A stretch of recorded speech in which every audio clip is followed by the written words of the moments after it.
How's it going, everybody? Welcome to another episode of the James Lab Podcast. And today, our special guest is Erich from Flow Gardens. He's here for the second time. Yep. How are you doing today, Erich? Doing good, man. Thanks for having me, James. For sure. It wasn't even that long ago that you were here, but I feel like so much has gone on that we had to do this podcast again. Yeah, we've been getting it lately. Yeah, I mean, we were together in Spain, we were together in Germany, and now we're together here again. Yeah, I love it. So yeah, and Spain was amazing. I mean, that was a great time. It was the last Spanibus, and I feel like last Spanibus in Barcelona at least, and it was epic.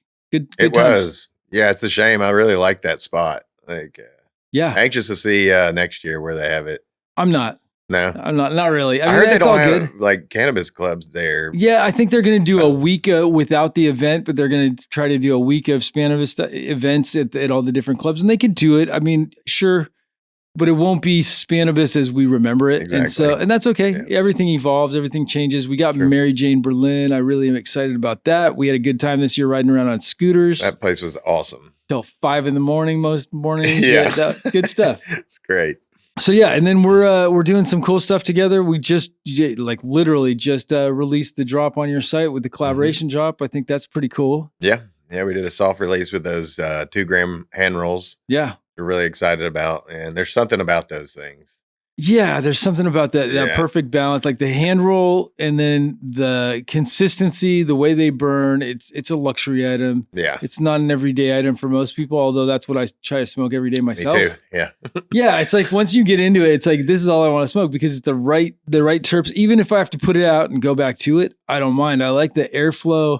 With that amount, I feel like you get more terps and more flavor. Like 2 gram is the minimum. 3.5 gram is usually the top for me. Some guys go even bigger, but I'm like, 3.5 is perfect. Yeah. Like, anywhere in that range is great. Yeah. Like a 2 gram for me, it's like a 3 or 4 session, I'll put it out, put it in a little tube, relight it, still tastes amazing. Oh yeah. And with good flower, it will taste amazing time after time of relighting this. Some of them I've relit over and over and over, and it's still great. Yeah. So it's so funny. The technology that we've, now with like Roll Pros, and they're doing the 2.5 grams and 2 gram joints, and they're going to be able to, in the future, I would say, be able to mimic hand rolls pretty good. I mean, I'm excited for the day where you can pump them out and you can bring them to the world at an affordable price, because now it costs a lot of money to hand roll a joint. Yes. Right. And I think that's the big dilemma. And is time. Oh my gosh. The time and the output. You can only do so many per day, and these machines will do 900 an hour. And it's like, I know, it's a game changer. It's such a game changer. Also bringing, the smaller joints like this to the world, where they're already doing 900 of these an hour, and it's a small little stick, but it carries so much flavor. And I feel like it represents the product really well. I wouldn't want to be part of something that didn't represent the product really well. And you're the same way. It's like, it's got to be good. It's got to taste good. It's got to have all the features. It's got to check the boxes. Yeah. I mean, compared to like a cone, it's just a way better product. I mean, all the way around, Totally. And like, you want to stuff your own, you got to use a cone. It's okay. There's nothing wrong with that. I'm not a spliff smoker. I don't smoke with the tobacco and the hash. And maybe if I did, I'd like the cones more, but I don't. It's just not my thing. And I just like the way the straight, even joints, I try to roll them as straight as possible. Yeah. Like literally try to roll tubes. That's probably the hardest part for me, is getting that crease, or not crease, but that line from the paper straight. Yeah. And like that right there to me. Yeah. Is a perfect, like that's a 2 grammer. Yeah. And I love it. But we're going to try one of these. This is the chocolate runts. So you'll get to sample the flower. Yeah. You've never tried the Roll Pros joints yet either, have you? No, this will be the first time. And the chocolate runs. I just popped some of those seeds like 3 weeks ago. So I'm fixing to run a handful of those. I'm really excited about those. It's special. The Chocolope, like I've tried that maybe 15 years ago. It's the only time I've ever tried it, and it was amazing. Yeah, and this pheno is so different than like Chocolope. It's so different than runts, and it has like peaches on the exhale. I feel like anything that has peaches on the exhale is a win. I've looked so hard for a peach, like a true peach strain, and I finally found one. This breeder, I got the seeds in Barcelona. Yeah. It's called Divine Nectar. It's this breeder up in New York. Smells exactly like peach ring candy. Wow. So that's awesome. Yeah, peach rings was pretty good too. There's peach rings, and there's been peaches The Afghan peach is pretty good. But this one's not supposed to be peachy, but it is. So funny how you can get expressions like that. And I mean, you I get other totally stuff taste too. that. But Yeah. yeah, totally. You have peaches on the exhale, right? And it's Incredible. sweet peaches. Yeah. So Is that yeah, one of the phenos that you're telling me about? this is one Okay. of the ones that we're launching. Oh man, Yeah. the flavor, it's still, yeah, it's delicious. Oh yeah, no, we're gonna get this out in hemp. You'll be launching this probably Awesome. in 3 months in hemp. I'm assuming. Like, I Definitely. think Yeah. the potential for this is really great, and I think it's beautiful that we all have our own lanes now, and everybody, instead of everybody just doing the same exact thing, we can all do something a little bit different and complement each other with what we're doing. Even these guys at Roll Pros, or like Mm-hmm. with you on your hemp space, me with the genetics, and now we can try to do what we're doing to the best of our abilities to be at the top of the game with that, and then work together with other people that are at the top of their game. And it's a good relationship. I love it. Yeah. Like collaborating is the key, man. You Moving know? forward, it's collaboration and community. Like Mhm. it's just like, if you look at the sponsors I work with, it's like this great little network of people, and we're all friends. And it's like, I want to elevate these guys, they want to elevate me, they support what I'm doing on my podcast,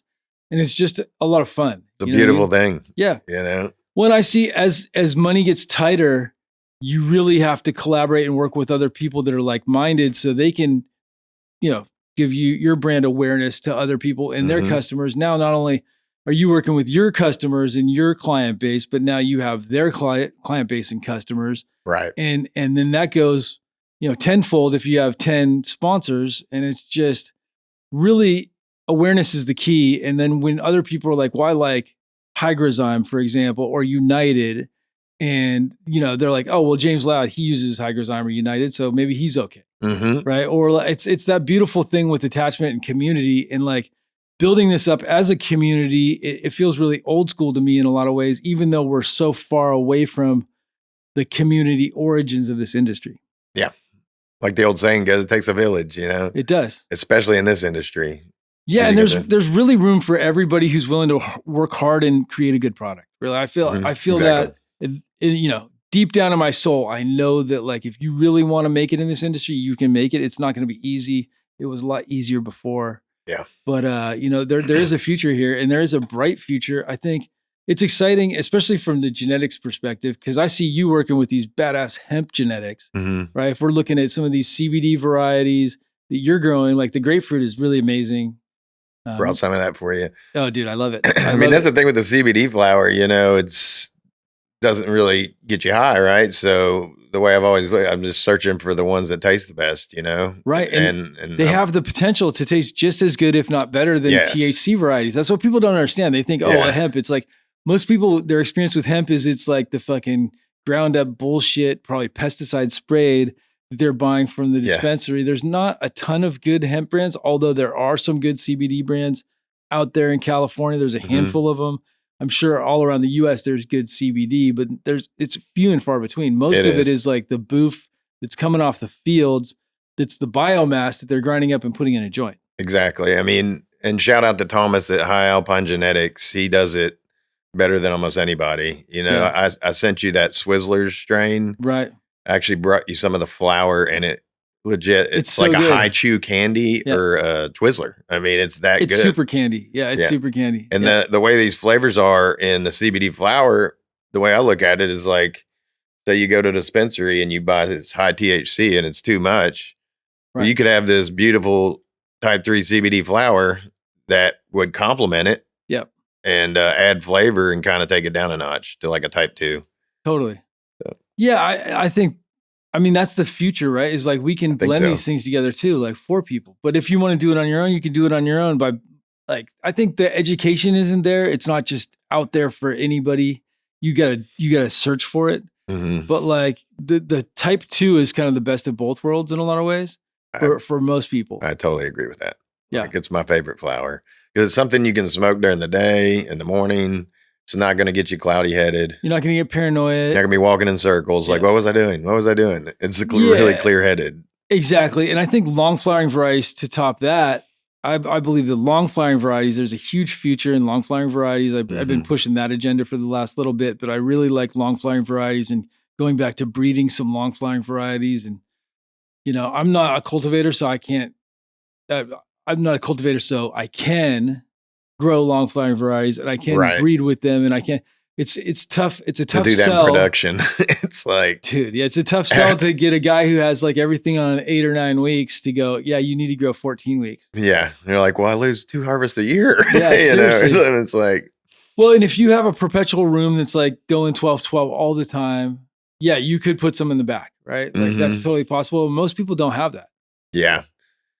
No, yeah. I mean, you could totally do that, but then you end up not being able to clean the room as often, You couldn't clean it you the couldn't same. reset it. Yeah. I mean, there's a bunch of little things that make it more difficult. Yeah. If you had rolling benches that you could roll out of the room, you could clean it. And there's so many different things. Like I do think that we need to explore that more and talk about effect more. I think those are conversations that need to happen. And podcasts are a great way to do that. I feel like being able to talk about it on a podcast, you get this big audience and then they talk about it and then other people talk about it.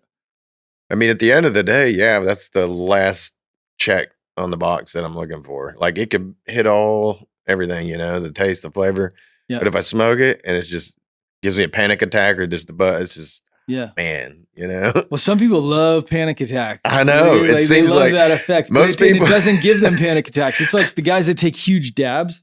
And I like dabbing, right? I took a big dab the other day and it was like 3:00 in the afternoon. And I was pretty much like wanting to chill, even though I couldn't. I wanted to. Yeah. Yeah. So my buddy, my good friend Jeremy, he gets bud for me all the time, and he's like, the ones I don't like are the ones that he likes the most.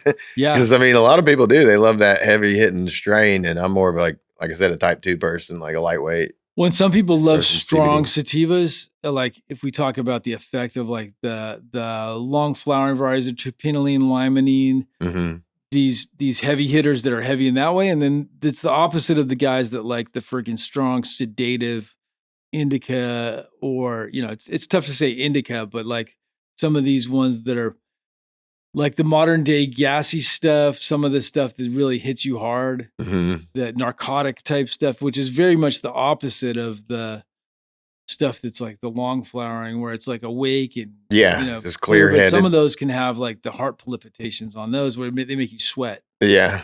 Like for like the Chem 91, is that one of those strains for you? I've never actually tried the original. You've never, well, I have a cross of it. I'm giving you the clone. Oh man. So you're going home with the Chem 91 clone for sure. That's exciting. So yeah, we're lacing you up with all the stuff that's available on the website and then some of the other stuff that we're going to be collaborating with so you can grow it out, see what you want to release. Heck yeah. With the collab stuff, especially our original genetics, but some of those old school, like the OG cut, we got that. We have the original OG. So I feel like bringing that to the world in flower. I think the world needs more of some old school stuff brought back. I've been trying to do that lately. Like we just dropped Granddaddy Perps, which is old school. And that's the thing. I'll pheno was it hunt a purple Granddaddy Perps or was it mostly green with a little bit of purple? So I grew 6 different plants. And most of them finished purple. From seed or what? From seed. Nice. Yeah. I think I got them from So Loud Genetics or something. Somewhere down here in California. But yeah, they were really good. And then some of them, number 4 expressed like a grape candy profile. Yeah. It was very nice. Unfortunately, I lost all the cuts from it. I tried to re-veg it. Didn't work. So, wow. But I had to hunt it again. But yeah, the old school strains, Strawberry Cough, those I'm bringing them back, and they're big sellers. Blue Dream, I believe it. Blue Dream is just one of those ones that won't go away. Yeah, it's our best seller, honestly, on our website. Yeah, it's amazing. It's crazy, but I get it. Like I smoke it, and I'm like, oh, yeah, I get it. Like, totally. The effects are amazing on that thing. Yeah, so I have a stronger Blue Dream. My Blue Dream double lemon cherry. It's a Runts S1 times Blue Dream, and that has with pheno I like the most is like straight up looks like Blue Dream, but it's got a stronger effect. Look and smell and taste like Blue Dream, like everything nostalgic with a hint of candy. It finishes green, not purple. And we have other phenos that finish purple. There's the rotten fruit pheno, but like the one that's the best is I feel like it's just a little bit stronger of a high and effect than you get from regular Blue Dream. All right, heck yeah. It's awesome. A little bit racy. Like I had, we had Ray Bama here the other day and we were like hanging out and smoking and he was like, yeah, it's a little bit racy. Like a little more racy, definitely more racy than Blue Dream because Blue Dream's not really racy. It's just kind of lifts you up. Exactly. More just like a euphoric type feeling. I could smoke Blue Dream day, evening, afternoon, Sundays, whatever, go to the parties, whatever. I pulled my best game. I'm not a bowler, by the way, but I pulled the best game I ever threw Heck yeah. on Blue Dream. Yeah. It's awesome. Or rolled. I guess I rolled Rolled. my yeah. So bowling's fun. I don't do it a lot, but yeah, I was high on Blue Dream and it was like I couldn't miss. That's awesome. I'm gonna try that. Yeah. Seriously, I feel like sometimes you just get I mean, like everything lines up and Strawberry cough though for me, I can't do it. Like I love it, but it's like a stronger Blue Dream.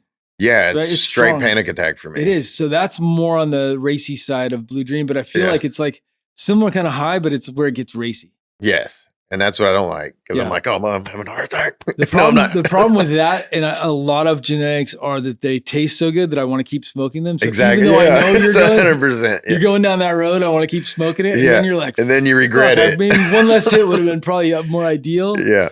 Just depends on your situation too. Like on a Saturday or Sunday, like whatever. I'm like, okay, we'll deal with the race a little bit on my little sweats. Yeah. A little coffee. Seriously. You can skip the coffee, just smoke more of this, Yeah. So, but yeah, it's wild. And I think if I look at the stuff in California and I go in these dispensaries, they've really bottlenecked themselves for the most part into like the candies and the candy gas, right? Like to where they're at with all that. People want purple weed. They want this slowly but surely solid, changing. Dense bud. Yeah. And it's supposed to look a certain way. That's what I love about the future of the industry with the joints. I think the future of the industry is going to be special with these hand rolls and joints and being able to present something to the world in a way that they don't have to see the flower, but if they trust the brand, they're like, that's it. I'll just buy from them because I know. And if they say it's this, it means that it's exactly this. And when I smoke it, it's probably going to give me exactly like similar type effect and also flavor and consistency. They don't need to know what the flower looks like necessarily. If they trust the brand and they smoke it and it gives them what they're looking for. So they're like, ooh, it made me feel this way. And it tasted like this and it burned down and it was clean. They'll buy it again and again and again. And I feel like that's the future. It's kind of like how with tobacco, we see like less than 5%. I bet it's even less than that of actual loose tobacco compared to cigarettes. It's probably 1% loose tobacco, 99% cigarettes. And our industry, for better or worse, is kind of going in that direction. It's okay. That's a good point. Yeah. Yeah. At least in metric, I think there'll still be people that want to roll their own, but every year people are creating better hand roll and pre-roll products. So we're a world of convenience. Everyone loves convenience. The instant gratification, Yeah. I want my dab or I want my vape pen instead of dab. It's just going to be vape pens and joints. They're going to dominate the market along with obviously edibles and other stuff. Nobody eats tobacco edibles. That's true. That's not true. Gum. Yeah. Nicotine gum. It's huge. Gum. That's a huge seller. Or those Zins. A bunch pouches. of my buddies have those pouches. I can't do it. I can't do it either. Like I dipped one time when I was in high school and I guess I swallowed it and just turned green. And ever since then, it makes me dizzy. Like, So literally the same thing happened to me when I was 7 years old. My cousins got me to try a big wad of dip and put it in my lip. And I threw up all over the lawn. And I was so sick after that. I don't remember how sick, but I remember not liking it. To this day, I can still remember throwing up and being sick from it. But when I was like 13, 14, and all my friends were smoking cigarettes, someone got the idea that we got to try some chew. Yeah. And I was like, yeah, you guys should try some chew. I don't want to try some chew. Yeah. You guys should totally do it. And I was smoking cigarettes at the time and weed. And so I sat back and watched all my friends do exactly what happened to me when I was 7 years old. And you're sitting there laughing. And I was sitting there laughing while they're puking and throwing up. And I think we were drinking alcohol too back then. Yeah. Like smart kids. Right. I think we've all been there. Yeah, for sure. And it's like, the chew has never really done it for me. I've never been into chew.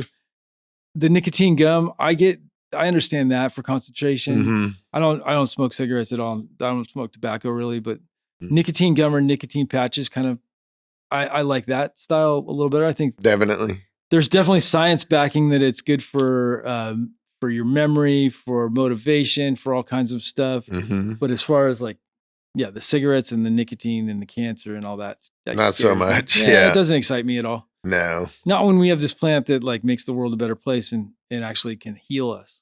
Yeah, it blows my mind.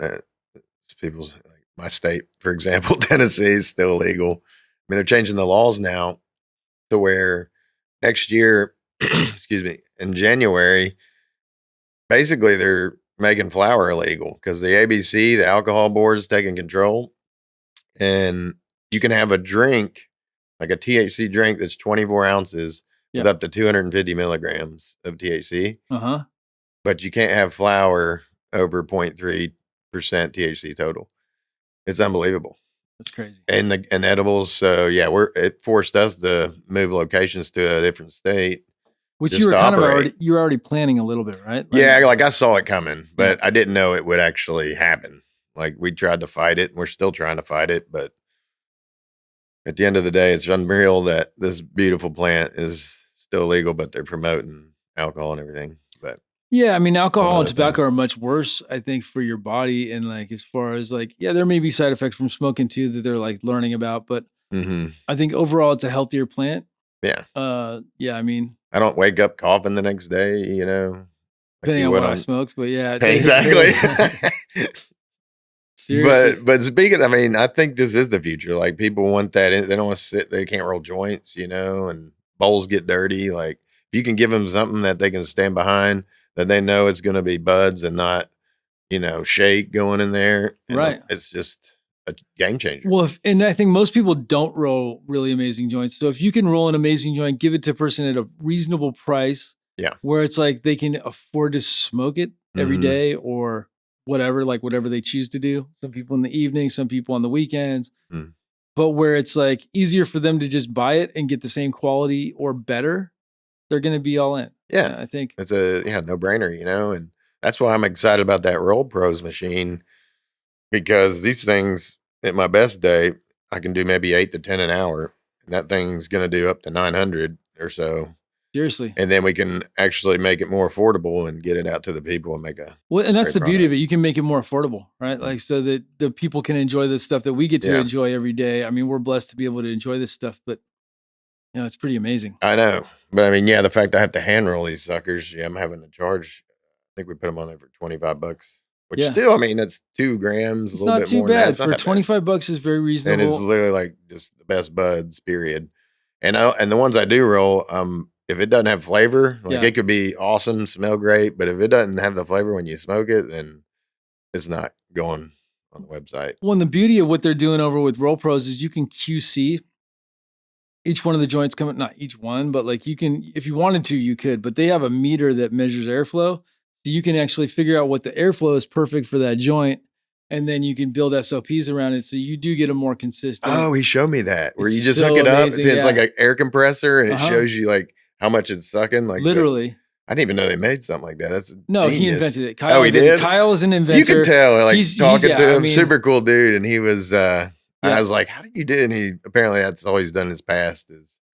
Yeah, he's an inventor. Yeah. He's really making machines for big companies. Yeah, printers, all kinds of stuff. And I feel like he's just taking it to the next level. And anything like that where I feel like people are so innovational and like really trying to think outside the box and have solutions that'll make this industry better, I'm all for it. Like I'm all for solutions. Definitely. And, you know, I feel like he should be monetizing his solutions. Yes. And we create stuff that makes this industry better. There should be celebration and we should be giving each other high fives and those kind of things because we need inventions like that make it more accessible. Definitely. And I'm not trying to take away jobs from anybody like hand rollers. I don't think that there's still going to be a different market, but I think we can have a similar product that goes in the hands of people that they can appreciate that they couldn't get any other way.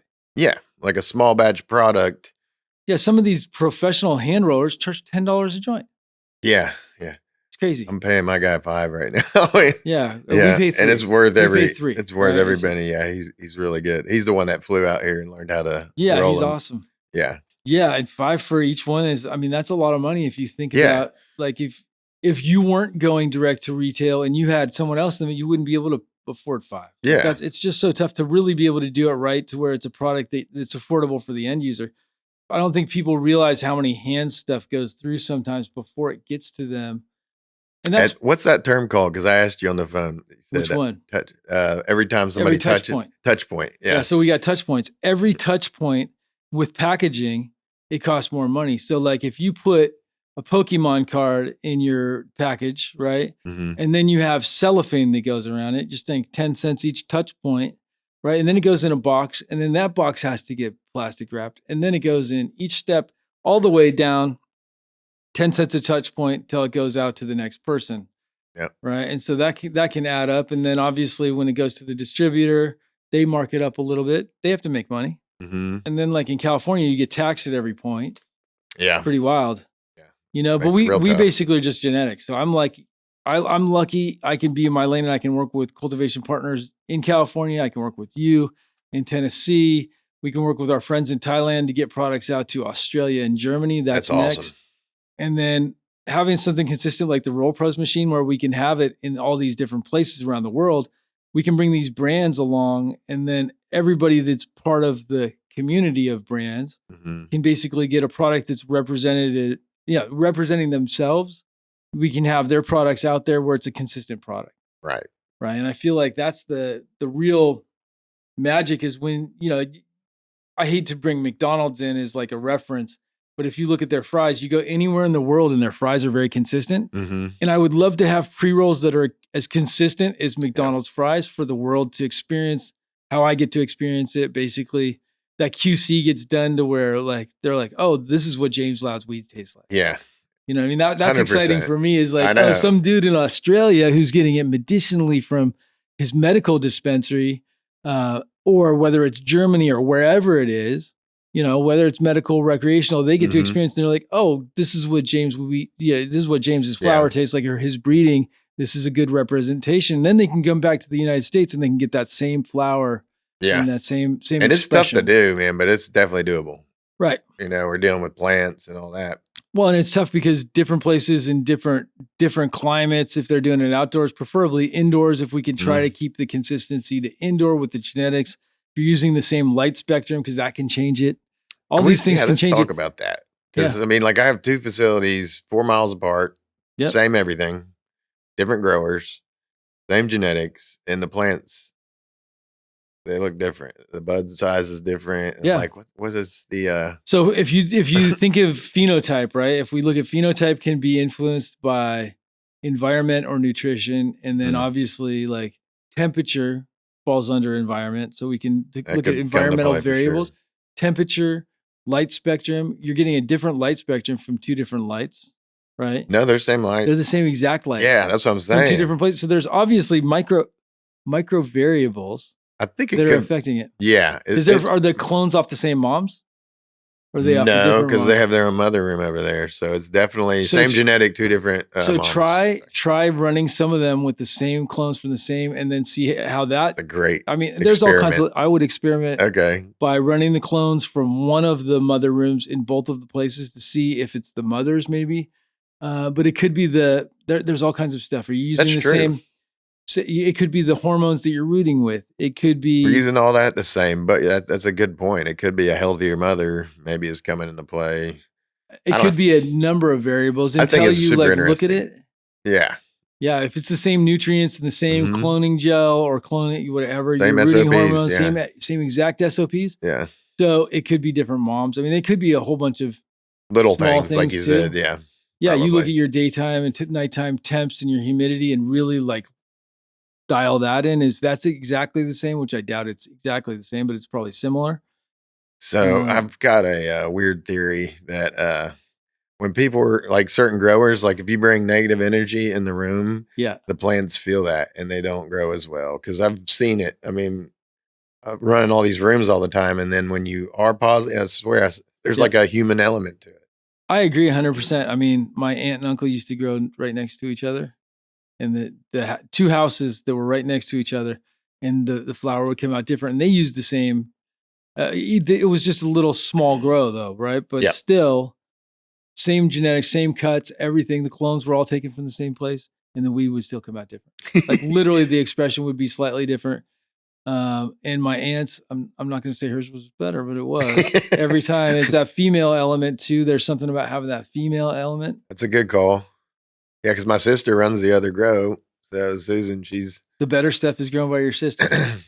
Don't say that. I won't tell anybody. Don't worry. They won't watch this episode. No. Yeah.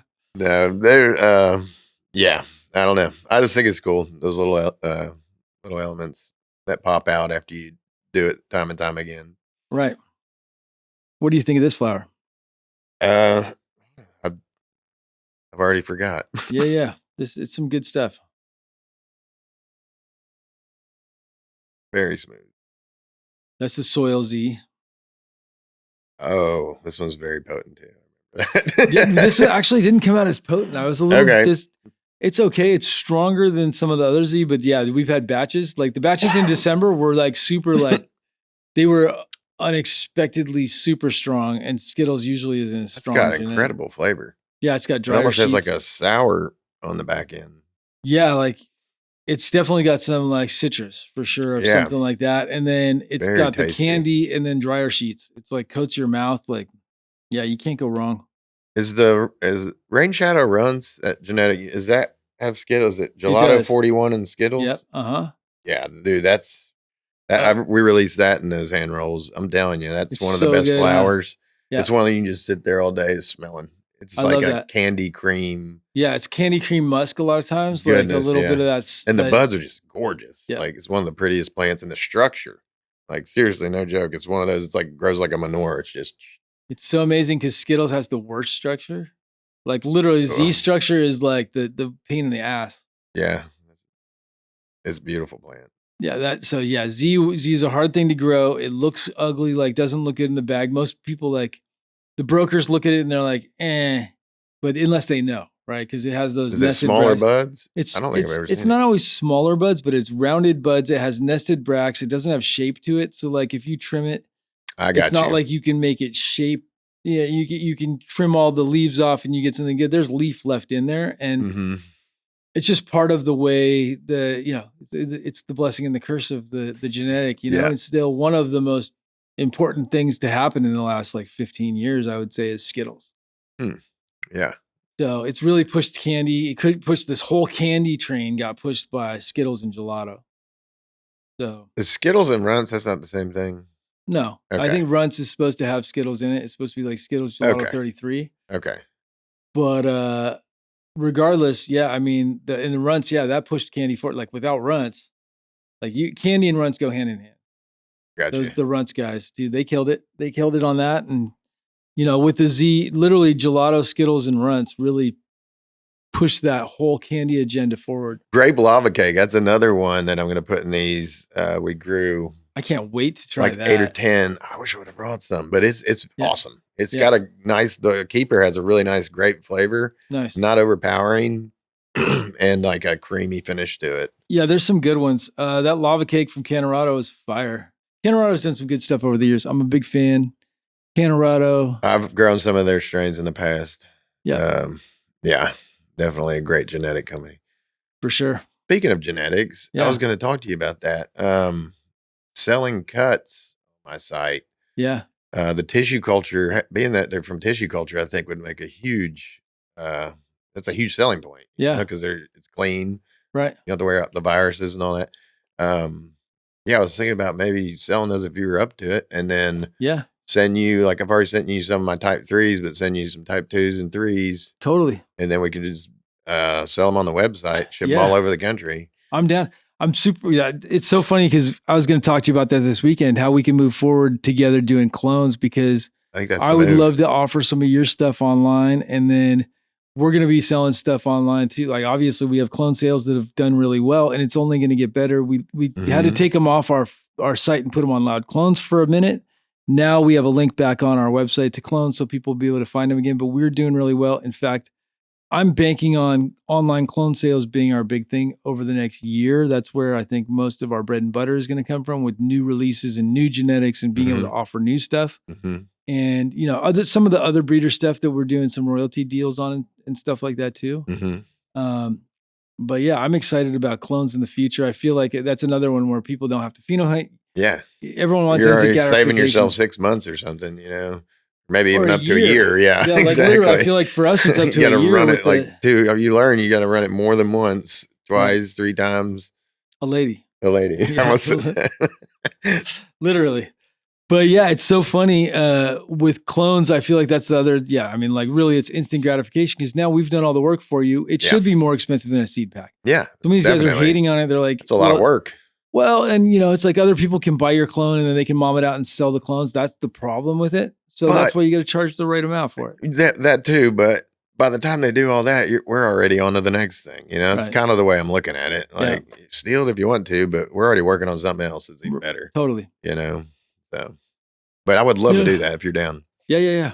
I think they would really sell quite well. I sell clones for Capulator on there right now, but that's pretty much it. Yeah, I think rocking the clones, it's like I'm looking at is that being our bread and butter. So cool. I think, moving forward. It just hit me the other day. I was driving home from work.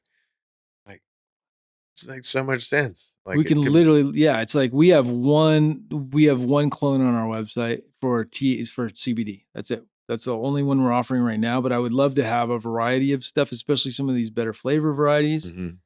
Okay. Bring the ZBD. That's right. ZBD. ZBD. It's a great name. It is. Yeah, we trademarked that already, so don't even try, guys. I was going to say. ZBD is launching very soon. You'll see it on my website in the next couple weeks. Hell yeah. So yeah, that's a good one. That's good stuff, man. Yeah, I mean, and I think putting that in pre-rolls too, people are going to want ZBD. You're going to give me you're going to give me that cut? Oh yeah, for sure. Hell yeah. Yeah, secretly, I gave it to you last time. You didn't even know. Oh. Yeah, but yeah, it's ZBD is, I mean, all those things are the future. Where do you see hemp going in the future and CBD? I guess that really depends on the farm bill, which way it's going. They shot it down, thank God, a couple weeks ago, a month ago. And we're good for another year. Yeah. And that's what we've been saying for he keeps on like for 8 another years. Year. Yeah, seriously. Ideally, there's going to be reform though. For sure, there will be some reform. I think once we see what happens with the rescheduling. Yeah. I wish it was descheduling, but rescheduling is what it is. I feel like maybe they might move it to like 1% total to kind of get rid of the THCA and kind of make it more hemp. I don't know. That's just my guess. I hope not. I hope not too. I hope they just keep it like it is. I mean, it's a monster at this point. It's an industry that's, if they did shut it down, I don't know how they would do it. I mean, it's so big. They don't know how either. And that's every day that they don't, it gets bigger and bigger.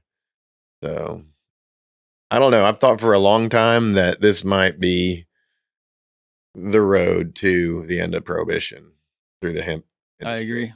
I agree. Maybe that would be a beautiful thing, but yeah, I think here and in Europe, and then it catches on here in Europe. South America is next. Yeah. And there's a bunch of countries in Europe that are following Germany's lead. Yeah. I mean, I'll be in Brazil, dude. Like you should go actually November. Okay. I'm doing a boot camp there the 3 days before the big Brazil, the Cannabis Expo. God, it tastes so good. We're halfway down and it's still delicious. I love that. Yeah. But yeah, I'm doing a 3-day boot camp. We got Ray Bama's going to come for talk about brand awareness. I got guys like Nick T coming, hopefully. Mm-hmm. And Maya from Ohm talking about edibles and, post-harvest. And then we got some other guys talking. But yeah, so it's basically a 3-day event. It's a boot camp. It's a bunch of who's who in the industry to learn from the best. Cool. And then we'll be there, obviously, at the expo, too, to support the expo. And so it's alongside of an expo down there? Right. Well, so, yeah, the model is I'm doing these boot camps before all these expos. Right? And so okay. I'm going to do one in Berlin, too, next year. For sure, we're doing a 3-day boot camp in Berlin. That's a great idea. Yeah, and I enjoy. We're going to be working with some big sponsors and some big names, so it should be a lot of fun. Yeah. I will definitely try to make that trip. I know I have to go to Prague in November for CannaFest. Yeah, or maybe not. I might just go to Brazil. It's rough having to travel to Brazil. I know. I've never been to South America other than like Mexico. Yeah, that's central. Yeah, that's central. It's North America and Central. Yeah, I was America. like, that doesn't sound right. Yeah. Mexico is great though. I love Mexico is fun, and Mexico. Yeah, I've had great times. Have you ever been to like Tequila, Mexico, where they make all the tequila, like Jalisco? Jalisco, and then where they have all the blue agave. Yeah. No, I've never been to Jalisco. I've been to a lot of other places in Mexico and Mexico City. I'm going to Mexico. Yeah, I'm going to Mexico City again next year. Mm-hmm. I love Mexico City. That's great. But I've been all the border towns. Been down through Baja a little bit. Have you been to Brazil? I've never been to Brazil. I've been to Chichen Itza, which is on the Yucatan Peninsula. Uh-huh. So yeah, I've been down there, partied down there, and had a good time, and went to the top of Chichen Itza, which you can't go. It's a really awesome pyramid. Oh, I bet that was cool. It was, but yeah, I've been to Colombia. I've been to like some of the islands, the Caribbean islands out there. Yeah, A lot of turns fun. out Mexico's not in South America. Yeah. I want to go to Peru. Peru, yeah, my brother's been to Peru. I would really love to Machu go. Picchu. Yeah, Machu Picchu. That would be amazing. Yeah, I would love to do that. I've seen a lot of my friends' pictures from there, and so that looks exciting. It's not too strong. Yeah, It's yeah, strong enough. strong enough. Strong enough. Yeah, exactly. So yeah, and then we were out in. Yeah, you can't tap the ash. You almost Cardinals tap it. in, man. It's funny if you roll them tight enough, even if you tap them, they don't tap off. You know, if you do it properly. I can't wait to sit down and see your tips. I'm like 100 in on these things, and I've got my little trim bin, but it's just my weed rolling bin, and I got all my little tools and stuff, and I'll just sit down, and it's become a hobby. It's fun, straight up. Well, it's fun to try. Well, so we have a concert to go to tomorrow, so we're gonna have to roll a bunch of joints before we go to the concert. Beautiful. I went to Dead and Company 60th anniversary, the GD 60, and it was 60 joints down in 3 days. Jeez. So I shared too. You know what I mean? Like it wasn't just me to my head or anything like that, but it was still. And I did them before the event, so I made sure to have enough. Because a lot of times what happens is I won't, and I'll roll them the morning of, and then the morning of each time, and I'm like sick by day 3. I'm like, I'm just gonna roll them there, and then I never do. Yeah. You know, or whatever, and then I end up smoking bowls. But I really like having joints and being able to share them with everybody. Me too. Everybody I give them to, they're almost just like friendship joints, you know? Like I'll see my buddies and be like, here you go. And they're always like, oh my God, I don't know. That thing was amazing. Yeah, big, and it's only 2 grams. But they laugh at it at first, like, what the hell? This thing's giant. But yeah, but then they try it and they're like, oh yeah, I get it. I did the same thing. I was like, well, why would you need to put that much weed in a joint? Totally. But yeah, there's something about it. Yeah, it's for sure the way to go. Yeah, and I just feel like it's comfortable. It's a big cigarette. It's the Marlboro Wide. Yeah, the modern. I remember those things. Modern day Marlboro Wides. You know, like we're still cowboys. Yeah. With everything that you guys are doing, CBD, you guys are growing and expanding and doing really well. I don't think a lot of brands are. If you look at the majority of brands, they're struggling right now, and I feel like you have a brand that's doing really well. What can you attribute that to?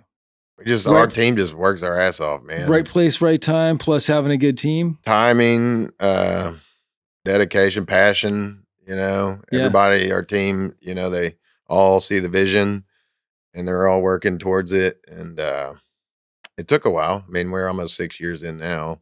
Yeah. Been a long time. I feel like it's past like startup phase. So, right. I don't know, really. We're just trying to do the best we can. Yeah, pushing forward. I mean, I feel like from my perspective, I feel like you guys have a unique product.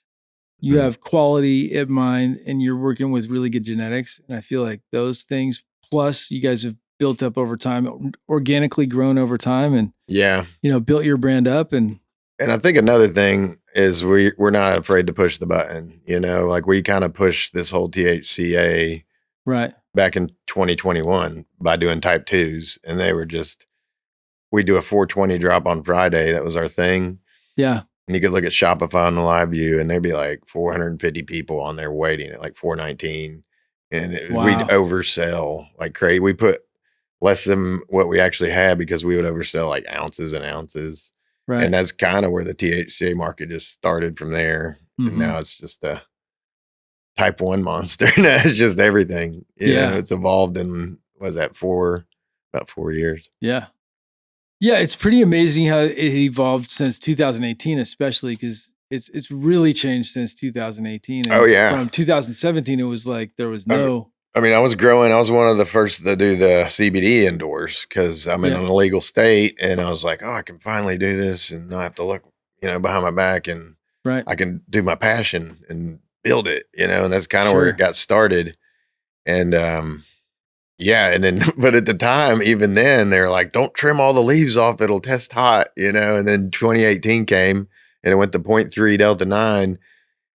And it took to maybe 2021 until anybody realized that you could just sell whatever THC. Literally. Yeah. Yeah. It took years because everybody was like, well, it just didn't. Well, and then nobody wanted to be the first to market to get chased down by the DEA or by anybody. You know, any of the regulatory boards that could come after you. Everyone was scared, and there was nothing to be scared of, really. But nobody wanted to be the first guy who had to go fight it out in court. Yeah, and I don't even know who that was, but there was somebody. We had one in Tennessee that Operation Candy Crush or something like that, and they just raided all these dispensaries, and then ended up losing in court. The cops lost, and it was a big embarrassment. So yeah, right. But yeah, everybody was scared, and that's kind of what we'd done. I think to answer your question, yeah, is we kind of pushed the button. We're like, I mean, I've been doing this my whole life. I'm sick of it. Right. 2025. I want to fucking grow this plant. I love this plant. What the fuck's the problem? I'm sorry. Yeah. No, that's okay. Yeah. But yeah, I mean, I get it. I'm the same way. It's like, I want to be able to do what I want to do with this plant and kind of push the plant forward more. Yes. Yeah. And I'm sick of waiting,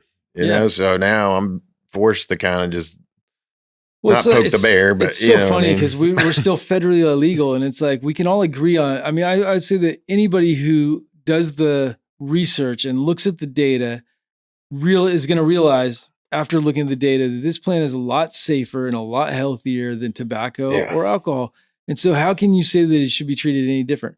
You should be able to go into a dispensary and buy 10 pounds if you want to, because you're going to smoke it or whatever you want. You're not limited to alcohol. Yeah, exactly. Literally, you can go buy handles and handles and handles because you're going to have a party if you're at Costco in California. Yeah, but I can't smoke a plant that I grew in my backyard. Well, you're not supposed to have more than an ounce on you. Like it's get out of here with that crap. Like we're grown adults. We can nuts. Yeah. Like how dumb do they think we are that they can just keep on? Well, I think it's because it's been illegal, and at one point they thought we were really dumb. Now it's like they need to figure out how to monetize it properly, and they need to figure out how to do it in a way that makes sense. It's not like we can just flip the switch. Mm-hmm. And so I think from somebody who's in office that represents a group of people, it's like, how do we do this the right way? And then you have lobbyists and people putting up a bunch of misinformation out there too. Mm-hmm. That doesn't help it. No. And so, but slowly but surely, the people that are in support are the younger ones, and then the older ones that are still anti, they're slowly retiring and going away. And eventually it's going to be people that get it, I think. And then we're going to be the old ones. We're pretty much there already. Yeah, we're pretty much there. We look young, but we're both like on the cusp of like looking like senior citizens. 50. I know, it's so crazy, dude. Like a couple of years, I'll be 50 years old. I know. And to think that me too. I've been around the plant since I was 14. The first time I smoked, I was 14 years old and really fell in love with it at a young age. Mm-hmm. Got excited about it. And now I'm like almost 50. And I used to think 40 was old. And now I'm like almost 50. I used to think people were old when they were 40. I know. When I was 20, that's what I thought. Yeah. It's not slowing down. But I feel like there's a lot of advantages to being alive now at 50 than before, throughout history. If you look at the technological advances, they've come now, they've just cured nearsightedness with eye drops. So by the end of the year, my nearsighted vision is pretty gone. Like it doesn't work like it used to. Really? Yeah. I didn't know that. Oh yeah. So like instead of having to get the laser eye surgery, like they'll be eye drops. Do you have to do it every day? Or I don't know. I'm not sure. I just read the article about by the end of your FDA approval done. Nice. It's going to be you'll be able to put stuff in your eyes that'll fix your that'll fix the muscles, I believe, in your cornea. That's incredible. Support it. Now, if they can only do that for the heart, yeah, you just take a pill and it just. I mean, I've seen a whole bunch of people get heart attacks in the last couple of years and not died from them. Mm-hmm. I mean, I know one person I believe that died from a heart attack, but most, like a lot of heart attacks aren't as fatal as they used to be. So it's really interesting with technology and now AI getting into it. Yeah. Where that's we're going. True. Yeah, these are the best. The conversation's always good. Like when we're like not too high, but we're just at the right amount of high. It's always good. Mm-hmm. I love it. Yeah, and we still have a review show to film today. Yeah. We got to film some stuff out in the kitchen. So yeah, we're teasing like the new kitchen. So for our food show, I'm just starting to film some teasers with our guy. And he's doing a really good job at like kind of capturing the B-roll and all this stuff so we can start hinting at it. we had Chef Coates on our review show, which I love that because we'll be discussing the food show there where we're doing actually, food for people. And I love being able to show the flower to people in a new light. So where they'll be able to try different things. It's another way to bring my genetics to the world. Man. Love it. Yeah. I feel like the more ways you can kind of bring it to market, the better. Like you can spoon feed it to the world through a book, through buying seeds, through buying clones, through collaborations, through articles now, writing with High Times. I'm putting articles in High Times, or they're putting my articles in their magazine, which is great. I think. So are they doing a printed version again? They will be. Yeah. I'm excited about the printed version, but also, the online content I've been busting out about an article a week. So we'll see if that continues, but I've had a lot of interesting things that I could say that I feel like High Times is a good platform for. There's other good platforms as well, but High Times, it's like dear to my heart because when I was a kid, that was my thing, was like High Times magazine. It's like literally, I still out the centerfold, hang in the grow room. Totally. I mean, we in the 90s, I would have to hide them right from my parents. Yeah. And so like I was the guy that hid the High Times instead of the Playboy magazines. I just loved weed. And I loved reading about these stories. There's some really, motivating stories that, my younger self, I'm probably here today because of some of those stories and because of some of those experiences that were shared in there. And like just the possibilities of this plant being so special and like them elevating it. And so I want to contribute to the magazine in my own way. And love that, man. Yeah, it's a lot of fun. Freaking awesome.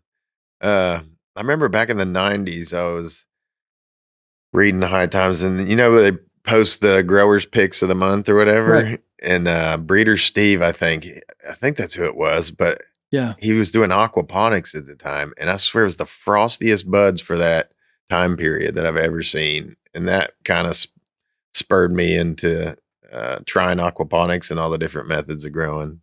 Right. Super cool. Yeah. I liked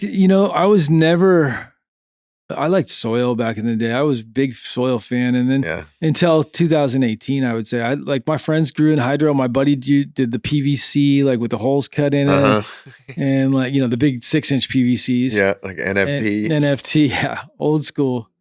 And I saw some cool aquaponics. I saw some crazy aeroponics at one point. Someone did some of that. And then the deep water culture, it was never my thing, but I really liked the DWC from Alfred, Master Yoda. Big shout out. Nice. He used to grow the best. LA friggin' his cushes. His Master Yoda kush was nuts. Heck yeah. And it was growing DWC for the longest time, but I always tried to push the soil. We have a DWC room at Flow at the original. Nick runs it. Yeah. That was kind of like my bread and butter for a long time. I would do Home Depot buckets with the Airstone. Totally. Nowadays, it's like, it's a lot. I mean, it's a lot to do at scale, right? Like it's one thing. But if I'm going to grow at a small scale, I'm doing soil in my house or whatever I'll do. I wouldn't mind doing a closet with like soil. A raised bed or just like no, I wouldn't.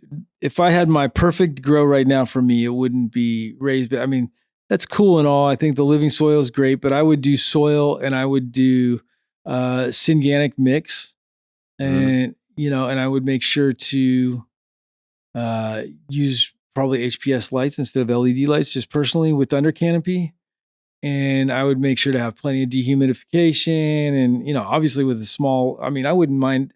Honestly, I've been like kind of thinking about like, okay, maybe we should just do a 1-lighter, like a little small 4x4 tent just so I could do some stuff at the house, just to grow some personal. You should. Yeah.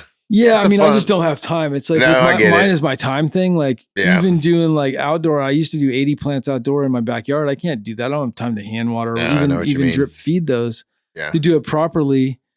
And there's the value would be seeds. I would do seeds for sure, but like I'm not doing that. I just don't have time this year. Yeah. I get it. And then even a 1-lighter, I'd love to have some personal smoke. Like there's a bunch of my genetics, like growing the Chem 91 or the PIF or some of these long flowering varieties. Just to have some 18 weekers that I can share with somebody where they're like, holy shit, you grew this 18 weeks. That's a good idea. Do it in a tent like that. Yeah. And it doesn't matter. It's your house. Totally. And some of these are grow some pearls. Those guys, I've been smoking on the pearls. We'll smoke some tonight. Okay. Fucking amazing, dude. What is it? Pearls? So, pearls. Yeah. So it's like this morphology that basically single bract buds. and they grow like they're little pearls, right? And then you basically strip them off, pull the leaf out, grind it up, and I grind like a them up. landrace strain or something. It looks like landracey, and it's usually what I used to cull. But Budgelero, the guys from Budgelero, they've selected some, and I've got to try a couple different ones, and they get better with age too. Oh, okay. And so like the stuff I have right now, I believe is the original Haze pearls, and it's strong, but it's not that strong. But the creeper effect creeps up on you for like over 30 minutes. So like literally when you smoke it, 30 minutes later, you're really where like a lot of the stuff takes you right away as far as effect, but it doesn't crash. So like the one thing I've realized that I really like about it is like if I do end up like doing a bunch of stuff, taking a nap, I don't wake up grumpy. I don't get grumpy from it. Whereas like some of these strong sedative varieties, I like get so lit that I'll want to take a nap, and I take a nap and I wake up and I'm like just grouchy. You're like, why did I even take a nap? Oh yeah, why did I take a nap? Like, I don't want to hear it from anybody. Like I'm like, yeah, not that I do that at work usually. Yeah, but when I do, I the grumpy. I don't like being my grumpy self. Right? I'd much rather be the person who, when I smoke, I'm like happy and good, and everyone wants to be around me. And there's no real crash from some of these long flowering varieties, or at least I guess they're all different, but the ones that I've really tried that they've selected, they give me this good feeling. And it's like, I'm clear headed. I have good conversations. I could function. I could function really well if I have to do work, and some of these other ones, like if I take too big of a dab, I'm like, yeah, I'm just not going to answer for that person when they call. Like, I don't want to talk. Yeah, I don't want to talk. I don't want to talk. I don't know if I can. Right. Well, even if I could, it would annoy me or whatever. Yeah. Like, I just don't want to talk about that right now or with that person right now. Whereas I think the biggest thing I've learned in business, right? Like for me lately, more than ever, has been the tennis approach, where like somebody hits some information or asks you a question or whatever, you hit it back into their court as fast as you possibly can. Because I have so many things going on. I'm like constantly playing tennis. I'm literally, if I have something, I respond right away. Right. I try to. Right. This doesn't always happen, but really it's my goal in life is to like play tennis with people. And so like with business, it's like, okay, you hit it in my court, I got to hit it back right away. I'm not going to let it just sit in my court. I can't have 10 balls in my court. I got to hit them all back over. Right. I like that. Okay. And so I'm going to try that. Just thinking about it that way makes it less overwhelming. Right. Because a lot of times it's just a reaction. Like, yeah, I mean, you have to think about it. Trying to run businesses, dude, like you're doing, and like I'm trying to run businesses too, and it's like there's so many questions every day that people have, and they need stuff from you, and you want to be there to provide the answers. Yeah. A lot of times, I mean, I don't like micromanaging. There's some things I do have to micromanage, but as far as like the general stuff, you want to be able to answer something, and you trust that the person is skilled enough to be able to figure the rest of it out. Usually I can just answer with a small answer or a little bit of information, and that person gets it because I work with them all the time, and it's not going to be a bunch. Or if it's somebody I'm collaborating with, like we can shoot back and forth, but as long as I get back to them right away, it's like business happens so much faster. If you look at how guys like Elon Musk are so successful, I think they make snap decisions, and they're constantly just not having to think about it too much. They're just able to respond with the right answer. A good point. Yeah. It's also like the chef mentality. It was always like you're working and everything's in the moment, and you got to make the decision right the first time, every time, or attempt to. That should be your goal, is to make the first decision is the right decision. And it's like, I didn't have to think about it too much or chew on it. Yeah. Basically, it's just gut feeling. It's gut feelings. You're going on gut feelings. Yeah. And you do it enough times, your gut's right. Yeah. You know, your gut's right most of the time. I'm going to really start trying to do that, because I'm terrible with my phone, like terrible. Yeah. To where people, they contact Shannon instead of me. Right. You know, if they want to talk to me, because I'm just going 100 miles an hour, like 24/7. Well, it's not easy running a business and then trying to be R&D and trying to get creative. And part of the reason you and I are in this is because like we like being creative. It's not just about the construction side and building this thing up. Like, you know, and there's that where I really love the R&D, where I'm like, oh man, I get to smoke this new thing. The chocolate runs was really special when I first smoked that. You know, we got to smoke it today, but it's like when I find stuff like that, it's so different, and it's like something that I was a part of. I'm like, holy shit. I know. That's why I'm cool? Here. Beautiful. Well, the beauty of this is it doesn't feel like work when you're doing that. When it's like that kind of stuff, it makes the work that much more enjoyable. Yeah. And it's like one of the last industries that, like, I hate to use the term Wild Wild West, but Yep. it hasn't been invented yet. And that's what you're saying, like just waking up and invent a new product or a new strain or something. It's like Christmas every day. It's always something that gets your brain going, you know? Well, and the thing is most of these flavors that we're even seeing now have reoccurred. It's not like we're completely reinventing the wheel. Some of the times, very rarely, that happens. But most of the stuff has gone on. So like future generations, they're mostly just going to be reincarnating stuff that's already been developed by our generation or the generations before us. Yeah, I agree totally.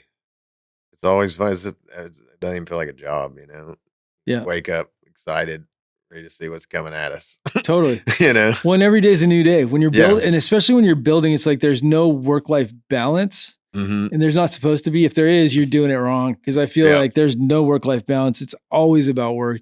Even my vacations are about work. And there's nothing wrong with that. It's just how I operate. And maybe I'll get to a point, you know, it's like, once you pass the startup, you can get a little bit better vacations and stuff like that. But when you're in the building phase, it's like, no, just focus on this shit and do it to the best of your ability. There's no off switch. It's always on. No. It's just going. Oh yeah, I keep a notepad by my bed. I'll wake up and write some shit down. That's a great idea too. Like literally, I should do that. Yeah, I do. Well, I need it because I'll like if it's not by my bed, I'll have to get up and walk around, and by that time I'm awake. Mm-hmm. Then I'm awake for hours.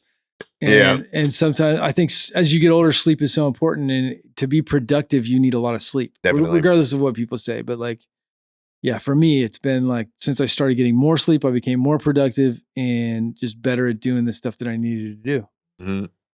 That's one thing I've never had a problem with sleeping.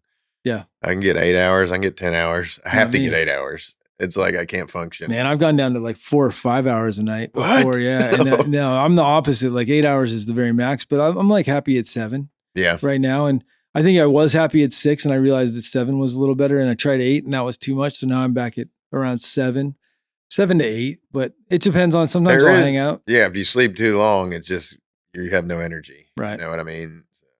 Yeah, I go back and forth with it, but yeah, I feel like there's that right amount of sleep. I used to have the Aura ring and that got me dialed in. I was going to get one of those things. Yeah, any sort of sleep app, those things are really good to where you can track your sleep and the quality of sleep.